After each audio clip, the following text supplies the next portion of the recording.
Καλησπέρα στους φίλους, στους από εδώ και στους από εκεί. Πρώτο μελισσοκομικό motovlog εδώ πέρα. Δεν έχουμε ξανακάνει κάτι τέτοιο και δεν ξέρω, δεν έχω δει να έχει κάνει και κάποιος άλλος. Πρωτοπορούμε.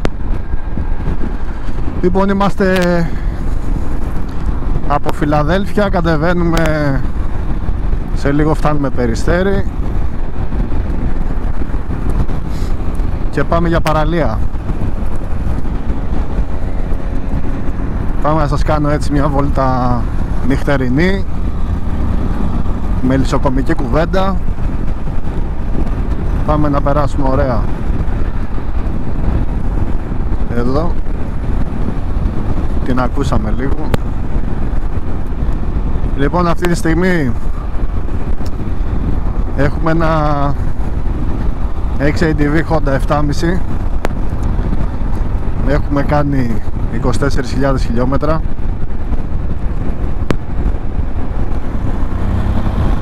Κάτσε μέσα στη μέση. Θα το βλέπετε το μηχανάκι από εδώ και πέρα πιο πολύ στα βίντεο, στα μελίσια. Θα κοιτάξουμε λίγο να μαζέψουμε τα έξοδα και να φτιάχνουμε έτσι ωραία βίντεο. Δοκιμάζουμε και την κάμερα με μικρόφωνο μέσα στο κράνος, να δούμε τι ήχο θα έχουμε μετά. Και πάμε τώρα να πιάσουμε μελισσοκομική συζήτηση. Θα ήθελα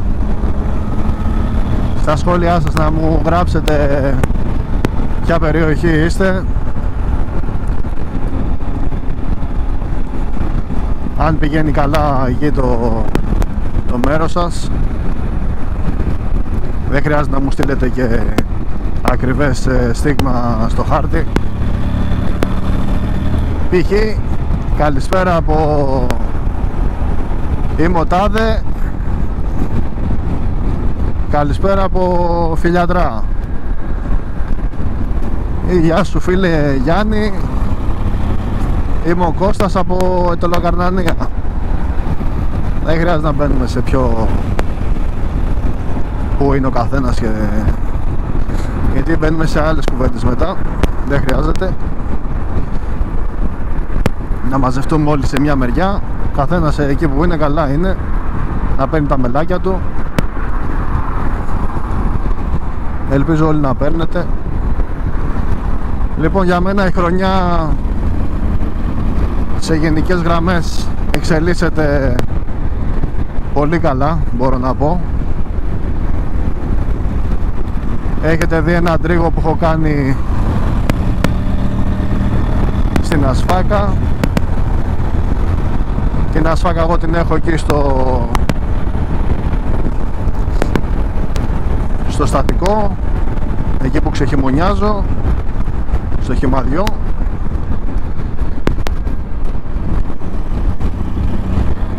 Βλέπετε τι ωραία είναι η Αθήνα. Και μετά γιατί εγώ θέλω να φύγω. Τζούπλα. Εντάξει, και τώρα είναι χαλαρά. Πριν μια ώρα να βλέπατε. Λοιπόν, τριγύσαμε την Ασφάκα και εκεί γύρω στις... όχι γύρω, ακριβώς την ημέρα του Αγίου Κωνσταντίνου, αφού είχαμε τριγύσει νωρίτερα και είχαμε φτιάξει τα μελίσια και ήταν έτοιμα. Κάποια ήταν διόροφα, κάποια ήταν τριόροφα. Φορτώσαμε το Αγίου Κωνσταντίνου το βράδυ και πήγαμε στα Έλατα. Μία εβδομάδα περίπου, 7-6 μέρες, η ζυγαριά ήταν στο μείον. Δεν βλέπαμε συν, δεν βλέπαμε καθόλου. Αλλά και με άλλους φίλους που συζητούσα, κάποιοι είχαν μπει και νωρίτερα και την είχαν πατήσει γιατί τα μελίσια αρχίζανε και πέφτανε. Κάποιοι άλλοι πήρανε μέλια, κάποιοι άλλοι δυστυχώς πέφτανε τα μελίσια και πρέπει να τα πάρουν. Εγώ μετά από αυτό το 6ημερο, 7ημερο άρχισα να βλέπω τα πρώτα 500-700 συν, μιλάω για γραμμάρια, και σιγά σιγά αυτό έφτασε να δίνει μέχρι ένα 700.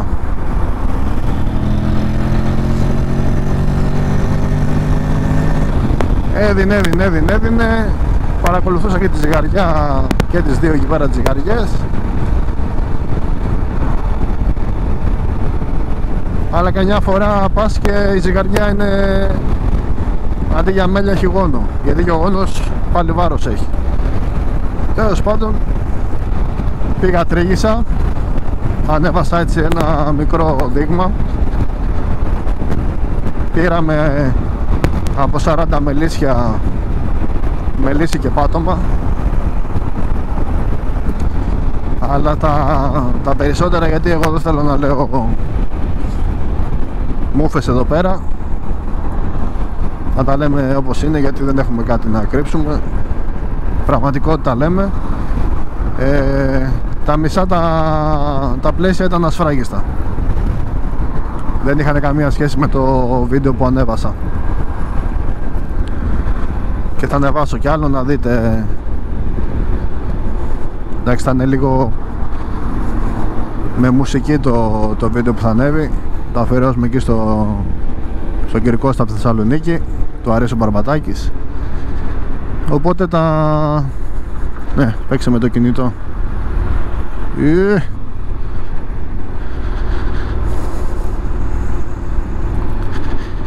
Τα μισά που λέτε ήταν ασφράγιστα, αλλά επειδή μιλάμε για έλατο, δεν είχαμε πρόβλημα και τα πήραμε. Ούτε εσείς έχετε, δηλαδή, να το ξέρετε αυτό. Τώρα το άλλο, το σενάριο που έπαιζε πάρα πολύ εκεί στα τόπια, χωρίς φώτα ο άλλος, μπράβο, υπήρχαν κάποια έλατα τα οποία δίνανε, μην μπερδευόμαστε τώρα, άλλο βανίλια ελάτης, άλλο ελάτο βανίλια. Υπάρχει ένα δέντρο, δεν ξέρω πως γίνεται αυτό. Κάποιος φίλος μου έχει πει ότι από την υπερβολική ζέστη κρυσταλλώνει το μελίτωμα και οι μέλισσες όταν το παίρνουν και το βάζουν μέσα στην κυρίθρα, αυτό γίνεται τσιμέντο. Δεν ξέρω, πάντως εγώ αυτό μια φορά το έχω συναντήσει και είναι απελπιστική κατάσταση. Δεν βγαίνει από τα πλαίσια καθόλου. Η κυρίθρα μπορεί να είναι και 2,5 και 3 κιλά και από τα πλαίσια δεν βγαίνει. Οπότε αυτό τι το κάνεις, το ξαναδίνεις πάλι καμιά παραφιάδα, κάνα αυτό. Λοιπόν, που είχαμε μείνει τώρα? Ανέβηκα 10 του μήνα και τρίγησα 10 Ιουνίου. Από το Αγίου Κωνσταντίνου ανέβηκα 10 Ιουνίου και πήραμε ένα πάτωμα μέλι. Και τώρα η ζυγαριά έχει φτάσει στα 47 κιλά, 50 οι άλλοι, και θα πρέπει να πάμε να δούμε τι γίνεται. Δουλεύουν αυτή τη στιγμή, την τελευταία εβδομάδα μπορεί να δουλεύουν και βελανίδι, γιατί δουλεύουν 7 με 9 το πρωί, μετά κόβει, όπως έκοψα εγώ τώρα, 7 με 9, μετά κόβει, κάτι πάει να κάνει εκεί γύρω στις 1-2 το μεσημέρι, αλλά λίγα πράγματα, σε ευθεία γραμμή η ζυγαριά, και μετά το ξαναπιάνουν 5 ώρα το απόγευμα, 5-6, και μέχρι και το βράδυ 10 η ώρα έχω δει να γυρνάνε ακόμα συλλέκτριες. Θερμοκρασία πάνω εκεί που είμαι την τελευταία εβδομάδα έχει από 31 μέχρι 33 βαθμούς, ενώ κάτω στο Χυμαδιό, εκεί στο χωριό μου, είναι Κλάφτα Χαράλαμπε, βάρεσε 40 προχθές. Εκεί έχω αφήσει παραφιάδες, θα τις δείτε για αυτές. Είναι παραφιάδες που κοπήκαν όταν δούλευε ο Πάλιουρας. Κάναμε βασιλοτροφία, κόψαμε τις παραφιάδες και είχαμε ένα 85 με 90% επιτυχία. Πήγαμε πολύ καλά. Και κάτι γόνους από ξύλο σε ξύλο, εντάξει, όχι αυτά που βλέπουμε την άνοιξη, αλλά ανοίξανε πολύ γόνο τα μελίσια, μπράβο, δεν το περίμενα. Και αυτά τα έχουμε αφήσει εκεί τώρα. Λοιπόν, να μην τα πολυλογώ, είμαστε Φάληρο, είτε και λίγο θάλασσα εδώ. Εγώ εδώ θα σταματήσω, δεν το τρώω. Θέλει να περάσει και η κυριούλα. Τι λέγαμε? Λοιπόν, θα πάω πάνω να τριγίσω, αν έχει μέλια και δεν έχει γόνους, γιατί τώρα άμα έχει γόνους και είναι διόροφα, όπως λέγει ο φίλος ο Χάρης, βάψε τα μπλε και πέτατα στη θάλασσα, και είμαστε δίπλα στη θάλασσα εδώ. Πάμε, τριγάμε και τον έλατο, και όσο βλέπω ότι, γιατί ακόμα δουλεύει, αλλά τι δουλεύει είναι τώρα, δουλεύει ο έλατος, δουλεύει βελανίδι, γιατί έχει και βελανιδιές εκεί το δάσος. Και είναι ωραίο το μέλι, είναι κόκκινο γιατί έχει έλατο μέσα και σου βγάζει και λίγο ξηρό καρπό.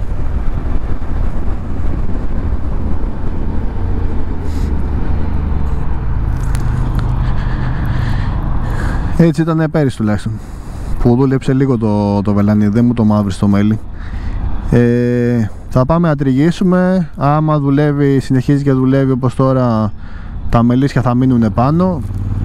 Δεν έχω σκοπό να τα κατεβάσω κάτω στα 40, και ας δουλεύει τριφύλια, ποτιστικά εκεί πέρα διάφορα. Τι ποτιστικά, εδώ δεν υπάρχει νερό τώρα, ποιος θα βάζει να ποτίζει, τέλος πάντων. Και το πλάνο είναι από εκεί να φύγουν για Κισό και Ρίκη. Αυτό είναι το πλάνο. Άμα κάνουμε κι άλλον έναν τρίγο τώρα στο φινάλε, και όπως βλέπω και τις θερμοκρασίες και αυτά, βλέπω και το Ρίκη να ξεκινάει νωρίς, και θα πάμε για τρίγο και εκεί.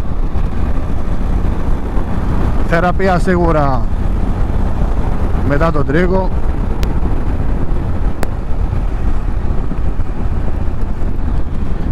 Τη θεραπεία εξάγνωση θα βαρέσουμε μία εξάγνωση μετά τον τρίγο,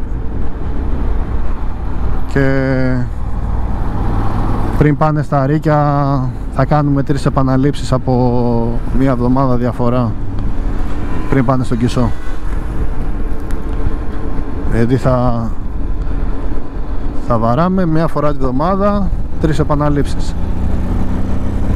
Περίπου αυτό θα μας πάρει ο κύκλος 1 μήνα, από μέσα Αυγούστου μέχρι μέσα προς τέλος Σεπτέμβρη.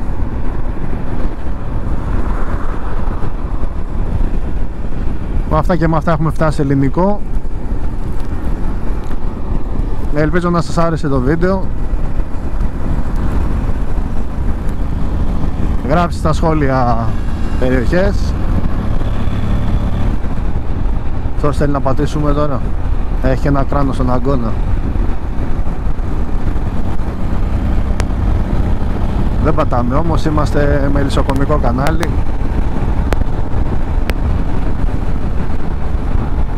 Εδώ βλέπετε τα έργα στο ελληνικό.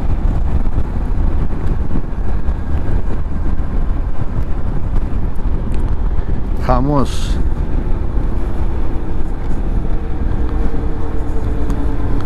Λεφτά να έχουμε να σκορπάμε. Καζίνα εδώ πέρα.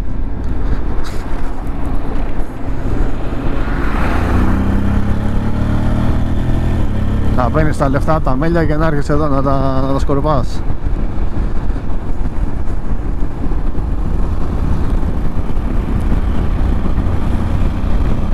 Φαντασία εδώ, όποιος θέλει να βγει για μπουζουκάκι.